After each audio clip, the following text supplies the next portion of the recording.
आप आजीवन कैपेबल है, आपके सांसद आजीवन कैपेबल है किसी भी दल के हो, लेकिन 25 सालों में इनके हड्डियों में क्या पानी भर गया? क्या इनकी शिक्षा खत्म? सरकार कहती है हम रोजगार देते हैं, हमने तो देखा नहीं है दिल्ली यूनिवर्सिटी में 15-20 साल से कोई रोजगार दे रहे हैं लोग। सब अथॉरिटी बिकी पड़ी है हमारी, और ये कहते हैं ऊपर से ही रूल बने हुए हैं एनटी के। ऊपर से रूल बने? जी जी, ये कहते हैं कि ऊपर से रूल है एनटी के एग्जाम के थ्रू लिए रहे हैं, बाहर के लोगों को ले रहे हैं। ऊपर वाला जो रूल होता है बड़ा विचित्र होता है। मंचों पे आते हैं चुनावी रैली में तो कहते हैं कि देंगे, और इंटरनली जब आती है तो ऊपर से रूल आता है कि लेंगे। तो देंगे लेंगे वाली जो सिस्टम है, तो कारपोरेट घराने का सिर्फ और सिर्फ एक ही फंडा होता है, टर्नओवर। वो सालाना टर्नओवर जोड़ते हैं कि हमने कितना कमाया। तो जो कितना कमाने के लिए आएगा वो कितना निष्पक्ष होगा, हमें तो नहीं लग रहा है किसी को बताने की। ई-जैम एक वस्तु खरीदने के लिए होता है, लेकिन इन्होंने तो इंसान खरीदने शुरू किए। तब हमने यहाँ पर ये कैपेबल नहीं, तो कहीं ऐसा ना हो कि जनता आपसे भी पूछ दे कि आप कैपेबल हैं क्या? दिल्ली यूनिवर्सिटी गेट पर इस समय लगातार कई दिनों से धरना प्रदर्शन चल रहा है। यहाँ पर जो कर्मचारी हैं, आइए उनसे भी चर्चा करते हैं। 2024 चुनाव भी है, तमाम मुद्दों को लेकर जगह जगह देश में प्रदर्शन अपनी अपनी मांगों को लेकर के जारी है। इनकी प्रमुख मांगे क्या हैं? सरकार से प्रमुख मांगे क्या हैं आप लोगों की? मैं कैलाशी जयप्रकाश भास्कराचार्य कॉलेज यूनिट का प्रधान हूँ। हाँ, हम दिल्ली यूनिवर्सिटी के गेट नंबर 4 पर हमारे कॉन्टैक्ट के साथी है जो 20 से 25 साल हो गए हैं। उनको एनटीए एग्ज़ाम की ये चिड़िया आई है, उससे इनको बाहर करना चाहती है हमारी यूनिवर्सिटी। और यूनिवर्सिटी में जो एनटीए एग्ज़ाम कराया इन्होंने, उसमें धांधलेबाजी की है, पैसे लिए गए हैं, और कम से भी कम 10-10 लाख रुपए बता रहे हैं जो एग्ज़ाम में पास हुए हैं। और हमारे जो ये भाई है, सब लेडीज़ भी है जो हमारे साथी है, सबको बाहर करना चाहती है यूनिवर्सिटी के कुछ अफसर लोग। आपने कहा कि 25 साल से इन्होंने कहा कि हम यहाँ पर कार्यरत हैं। 25 साल की सेवा के बाद एकाएक हटाना, वहीं सरकारें वादा करती हैं। देखिए 14 कहूँ या फिर 19 का देश का आम चुनाव कहूँ, उसमें वादे हुए रोजगार के 2 करोड़ तक, समझिएगा लार्ज अमाउंट की बात हो गई कि हम रोजगार देंगे। वहीं जो लोग रोजगार हैं उनको बेरोजगार करने की भी स्कीम इस देश में चल रही है। इस पर भी बड़ी चर्चा होनी ज़रूरी है। रोजगार तो दे नहीं रहे हैं जिनका है। 25 साल एक लंबा पीरियड होता है। अब तो कहीं के लायक भी एक तरीके से कहूँ तो कोई नहीं रहेगा जो एक पीरियड में काम कर चुका हो। आखिर क्यों?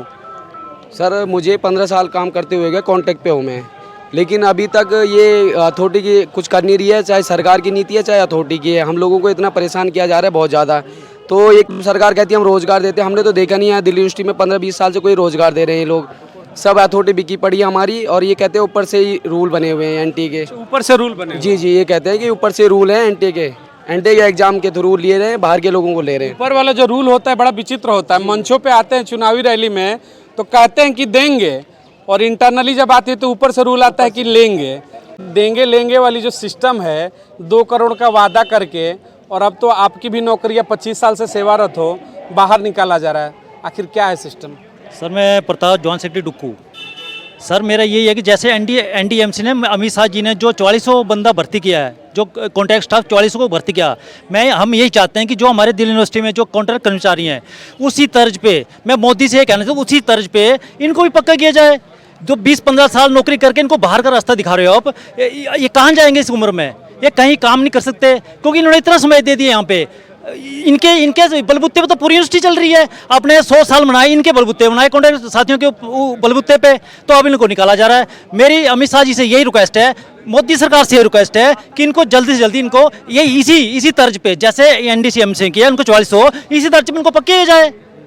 आम गवर्नमेंट से यही मेरी वो है। देखिए 25 साल किसी भी फील्ड में अगर आप देते हैं तो दक्ष हो जाते हैं, कहते हैं कि एक्सपीरियंस हो जाते हैं, हर बारीकियों को आप समझ जा सकते हैं। वहीं अगर न्यू कमर को आप लाते हैं तो कहीं ना कहीं ट्रेंड करना है, और सरकारें तो हर चीज़ में बजट काटती हैं। तो फिर यहाँ जब रोजगार की बात होती है, नए को नहीं दे रहे तो कम से कम पुराना जो है चलने दो। इसमें इस तरीके की चीज़ें खड़ी की जाती हैं, और फिर सामने चुनाव भी है देश का, फिर से बड़े बड़े वादे होंगे। फिर हो सकता है कि 2 करोड़ का आंकड़ा इस बार 5 करोड़ भी पहुँच जाए, क्योंकि उसे तो बस मंचों से ही पहुंचाना है लोगों के बीच में, धरातल कुछ और होता है। क्या कहेंगे आप लोग सरकारों से? सर मैं दिल्ली यूनिवर्सिटी में 18 साल से काम करता हूँ। मैं सिर्फ इतना कहना चाहता हूँ, जब एक तरफ एनडीएमसी में 4400 लोगों को पक्का किया जा सकता है, तो हम तो मात्र यहाँ 600 लोग हैं, और पूरी यूनिवर्सिटी मिला के 4000 भी लोग नहीं हैं।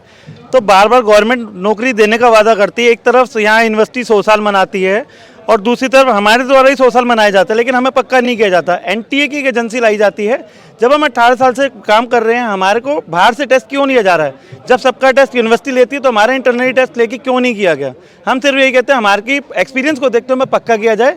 एनटीए के द्वारा जो पास किए गए हैं वो सही से पास नहीं किए गए हैं, उसमें कई जगह कंप्यूटर हैक किया गया है, बच्चे बैठे हैं उनका कंप्यूटर अपने आप चल रहा है। तो नेक्स्ट ये इलेक्शन है, मैं मोदी जी से बार बार यही रिक्वेस्ट करूंगा कि हम सबको पक्का करें, हमें पक्का करें बस। देखिए, एजेंसियों की जब बात आती है ना, देश में तमाम आप आंकड़े उठाइएगा 10 सालों में या फिर उसके पहले भी, जब जब एजेंसियों ने एग्जाम करा है, सबसे बड़े आरोप अगर लगे हैं पेपर लीक आउट के और तमाम, तो उन एजेंसियों के थ्रू ही लगते हैं। सरकारी संस्थाओं पे शायद ही आपने सुना होगा। और एक सबसे बड़ा प्रश्न चिन्ह, अगर 25 साल से ये लोग नौकरी कर रहे हैं, अगर इनके अंदर काबिलियत नहीं थी तो फिर यूनिवर्सिटी ने रखा क्यों? उसकी गलती है, उसका जवाबदेही कौन लेगा? यहाँ का चांसलर लेगा या फिर कौन शिक्षा मंत्री लेते हैं? और यदि ये काबिल हैं तो फिर निकाला क्यों जा रहा है, अगले को लाया क्यों जा रहा है? ये भी बड़ा सवाल है। या तो आप काबिल हो या फिर आप काम के लायक नहीं हो, फिर दोनों में दोहरा चरित्र। जब हर 6 महीने के बाद इनसे एफिडेविट लिया जाता है और अडोक पे रखा जाता है, तो यानी साल में 2 बार तो यूँ रखा गया। अब जो जिन लोगों को 27 साल हो गए, तो बताओ कितनी बार इन्होंने एफिडेविट लेके लगाया, तो यानी वो काबिल थे, तभी तो उनको रखा गया। दूसरा, इससे पहले कुछ दिन पहले इन्होंने जो है अपना दूसरी संस्था को ले आए थे, ये जिसको कहते हैं ई जैम एक वस्तु खरीदने के लिए होता है, लेकिन इन्होंने तो इंसान खरीदने शुरू किए। तब हमने यहाँ पर 42 दिन का आंदोलन किया, जिसमें हमने सफलता प्राप्त की। इन्होंने अपना बैकफुट पे गए हैं, क्योंकि गलती थी इनकी, इन लोगों ने कि जो यूजीसी से सैंक्शन पोस्टें हैं उनके अगेंस्ट हम उन आदमियों को नहीं रखेंगे। जो आउटसोर्स पोस्टें हैं वहाँ पर हम कुछ रख लेंगे आदमी। लेकिन आज की डेट में जो ये 1100 पोस्टें इन्होंने निकाली और हमारा 500-600 कर्मचारी है, जो सिस्टम में जो सुनने में आ रहा है और जो लोग निकाल रहे हैं, जो इन्होंने बैकफुट में जाके, वो लोग जो कह रहे हैं कि हमने इतना इतना पैसा दे के लगाए, अगर आप 600 को उनको जो आज की डेट में नौकरी कर रहे हैं 27 साल 25 साल से, कुछ तो ऐसे हैं जिनके 3-4 साल रह गए रिटायरमेंट पे बैठे हैं, अगर उनको परमानेंट कर देते तो 500 आदमी तो फिर भी बच जाते हैं। तो 500 में खा लो ना, कुछ भी करो, हमें क्या लेना देना है, खाओ पैसा खाओ, जो मर्जी करो, लेकिन इन लोगों को तो पक्का करो ना। ये तो ना घर के रहे ना कहीं पे भी, इनको तो कहीं नौकरी भी नहीं मिलनी है। अगर ये जो लोग पहले कहीं जॉब कर रहे होते कहीं प्राइवेट में भी, तो आज 70-70 हज़ार रुपये सैलरी ले रहे होते। अभी सितंबर 2021 में तो गुहार लगाकर इनकी सैलरी बढ़ाई गई है, सैलरी प्लस डीए बढ़ा है, लेकिन उससे पहले तो 15,000 रुपये ही है। 25 साल के बाद अगर आपको कहा जाए घर जाओ, तो फिर कहाँ जाएंगे, क्या कर लेंगे आप? सर बहुत बड़ी समस्या है। अपने जो कर्मचारी थे जो लगे हुए थे 25 साल से, इनको बड़ी समस्या होगी। इनके परिवार पे भूखमरी का वो आ गया है, जो जिन्होंने पूरा जीवन दे दिया विश्वविद्यालय को, और आज विश्वविद्यालय प्रशासन कह रहा है कि भाई आज नहीं कर सकते। बड़ा खेद का विषय है। और मैं तो निवेदन करता हूँ आपके माध्यम से, ये प्रशासन को अपना सुध बुद्ध लेके इनका वो परमिट करना चाहिए कर्मचारी। बार बार जब सरकारों की बात करें, शिक्षा को लेकर बड़ी बड़ी बातें कही जाती हैं, बेटी बचाओ बेटी पढ़ाओ से लेकर के कहते हैं कि सर्व शिक्षा अभियान, तमाम देश में से योजनाएं चलती हैं और शिक्षा की बात तो होती है, लेकिन जब शिक्षकों के हक की बात आती है तो वहाँ पे सरकारें कान बंद कर लेती हैं। और जिन एजेंसियों की आपने बात की कि एग्ज़ाम कराते हैं, देखिए वो कॉरपोरेट घराने से आते हैं और कॉरपोरेट घराने का सिर्फ और सिर्फ एक ही फंडा होता है, टर्नओवर। वो सालाना टर्नओवर जोड़ते हैं कि हमने कितना कमाया, तो जो कितना कमाने के लिए आएगा वो कितना निष्पक्ष होगा, हमें तो नहीं लग रहा है किसी को बताने की ज़रूरत है। कॉमन सेंस होगा, लोग समझते होंगे। शिक्षा की बात होती है, शिक्षकों के कौन करेगा? शिक्षक रहेगा तभी तो शिक्षा रहेगी। सर बोलने की बातें हैं सारी, बोले कुछ और जाते हैं, वादे सरकारें कुछ और करती हैं। अब आप देख लीजिए ना, आपके सामने की बात है। मुझे आज 14 साल हो गए हैं दिल्ली यूनिवर्सिटी में काम करते हुए, मैं कॉन्ट्रैक्ट पे ही हूँ। अगर आज की रेट में मैं यहाँ से मेरे को बाहर निकाला जाता है तो शायद मेरे को कहीं जॉब ना मिले। तो इस तरीके से आप डिसीजन लीजिए कि हम भी कहीं ना जा पाए। आपको दूसरों को नौकरी देनी है, आप दीजिए। एक तरफ तो मोदी सरकार कहती है कि हम लोग रोजगार दे रहे हैं, बट ये नहीं देख रहे हैं कि दूसरे लोगों को भी तो निकाल रहे हैं पीछे से। रोजगार छीन भी रहे हैं। खुल के मंचों से कहिए कि हमने करोड़ों का रोजगार छीना भी है। अगर हम 2 करोड़ दिए तो नहीं, लेकिन छीना जरूर है, कहिए ना मंचों से। सर शिक्षकों को बात शिक्षकों की चली हुई थी, तो मैं आपको बता देता हूँ। जहाँ तक हमको पता है सर 2200 शिक्षक रखे गए हैं दिल्ली यूनिवर्सिटी में नए, बट उनको 2200 में से मेरे ख्याल से जहाँ तक मेरे को है आइडिया, शायद 100 ही अंदर के होंगे, 2100 लोग बाहर के रखे गए हैं। और जो भी शिक्षक यहाँ रखा गया है, एक दूसरे शिक्षक को वहाँ से निकाल के, एक हिंदू कॉलेज के ही शिक्षक थे, उन्होंने भी सुसाइड करा है। तो ऐसे ही सर ये सिचुएशंस बना रहे हैं, ऐसे ही हमें भी इस पोजीशन पे ले आए हैं। सोचिएगा कि यूथ अपने लाइफ का जो गोल्डन पीरियड हम जिसे कहते हैं 15 से 20 साल का 25 साल का जो पीरियड होता है एजुकेशन के बाद नौकरी का, वो दे देता है यूनिवर्सिटी को। और फिर 25 साल के बाद में एक ऐसा टाइम आता है सरकारें कहती हैं कि आप कैपेबल ही नहीं हो। तो सवाल तो उठता है कि या तो मूर्ख आप हो या फिर जनता को मूर्ख बना रहे हो। एक चीज़ दूसरा देखिएगा, सबसे बड़ा तमाम जगहों पर जब इलेक्शन आएंगे नेता होते हैं। मोदी जी पे चलिए चर्चा करते हैं, देश के भाई मुखिया हैं, 2 बार प्रधानमंत्री रह गए। चलिए मैं कहता हूं आप कैपेबल नहीं, अपनी कुर्सी छोड़ दीजिए। छोड़ेंगे क्या? आप तो कह रहे हैं कि तीसरी बार भी 350 पार लाऊंगा। तो आप आजीवन कैपेबल है, आपके सांसद आजीवन कैपेबल है किसी भी दल के हो, लेकिन 25 सालों में इनके हड्डियों में क्या पानी भर गया? क्या इनकी शिक्षा खत्म हो गई? क्या सवाल है कि नहीं? ये सर ये सिर्फ दिखावा है सरकार की तरफ से, बाकी धरातल पे कुछ नहीं है।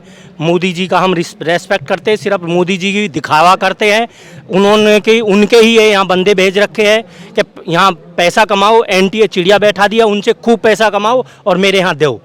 कोई काम धरातल पे नहीं हो रहा है। मैं फिर भी बार बार मोदी जी से ये रिक्वेस्ट करूँगा, इन जो भी 2000 समथिंग बच्चे हैं इन सबको परमानेंट करा दो। ये आपको दुआ देंगे, 2024 का इलेक्शन आएगा तो ये आपको वोट भी देंगे। अगर ये घर से बाहर हो जाएंगे तो शायद भी ये खुद भी नहीं देंगे और औरों को देने भी नहीं देंगे। इसका प्रभाव होगा 24 इलेक्शन पर अगर ये आप बाहर हो जाते हैं। बिल्कुल होगा सर, क्योंकि अब ये सब कुछ सामने स्पष्ट आ रहा है। देखिए, एक आदमी यहाँ दिल्ली में बैठकर पेपर देने कहाँ जाता है? चंडीगढ़, हरियाणा में। क्यों जाता है? क्योंकि घोटाला है इसमें। जब 18 महीने का रूल है, 18 महीने के बाद जो इन्होंने एग्जाम कंडक्ट कराए उस पैसे को ये 18 महीने तक तो पहले ब्लॉक करके बैठ गए, उसका ब्याज दुनिया भर का खा गए। 250 करोड़ रुपए के जो उन्होंने अपने पास रखा उस टाइम, फिर ये झगड़ा करके बार बार इनको गुहार लगाकर तब तो इन्होंने एग्जाम कंडक्ट कराए। और ताज्जुब की बात है कि हमारे बच्चों ने भी दे रखे हैं एग्जाम, लेकिन कोई भी यहाँ पर दिल्ली यूनिवर्सिटी में कोई पास नहीं हुआ। सिर्फ मात्र 20-25 जो उनके कुछ लोग हमारे में से भी उन वहाँ पर जो मिले होते हैं अथॉरिटी के, जो चमचे बने हुए हैं, जो इस सिस्टम को जो चला रहे हैं, इसको गैंग को जो चला रहे हैं, तो वो लोग वो 20-25 के करीब पास हुए। तो ये 600 लोगों, अगर यहाँ पर जो कार्य रहता है 600 में से क्या 20 भी नहीं पास हुए?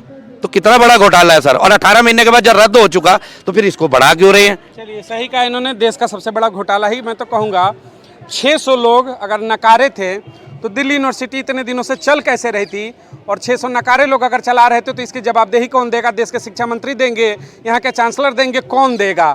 अगर इनमें काबिलियत नहीं है तो काबिलियत तो आप पे भी उठता है, आपके भी काबिलियत पे सवाल उठता है कि इतने दिनों तक नौकरी क्यों की? दूसरी सबसे बड़ी चीज़ ये होती है देश में, एक जहाँ दूसरी तरफ किसी के पास रोजगार नहीं है और जिसके पास है, जिसने अपना सब कुछ दिया, उसे कहा जाता है कि कैपेबल नहीं हो। बड़ा प्रश्न चिन्ह है। अपने भी विचार प्रकट करिएगा, क्या ऐसे सिस्टम में सब चीज़ सर्वाइव करना पॉसिबल है? क्या हो सकता है? क्या फिर ये कैपेबल नहीं तो कहीं ऐसा ना हो कि जनता आपसे भी पूछ दे कि आप कैपेबल हैं क्या? इन सवालों का बचना है तो इनके ऊपर विचार जरूर करिएगा। दिल्ली है, देश की राजधानी है, डीयू के सामने खड़े हैं, सवाल बड़ा है। शिक्षा मंत्री ध्यान दें। जय हिंद, जय भारत।